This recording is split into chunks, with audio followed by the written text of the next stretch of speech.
So I bought a table saw, and I didn't want to spend a lot of money on a proper workshop table saw because they're thousands. So I bought I had good reviews on the DeWalt job site saw, so I bought one of those, and then started using it. Built a little table for it to bring it up to good height, but not ideal because you couldn't really do large panels with it. If you were ripping down any long stock, then it just sort of fall off the other side. So saw some plans online, and I made a table saw station, which is a little bit Heath Robinson, but it does the job.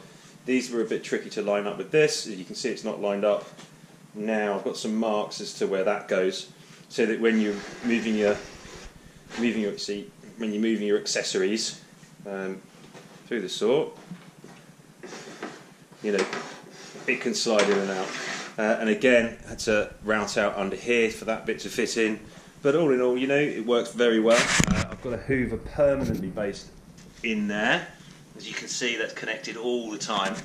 And also I've wired it to its own power supply. So I've just put a switch on a extension cable. So you've got a 4-gang here, and then I can see when it's on, because you get the red light on there, and the Hoover comes on at the same time. So I know when it's live.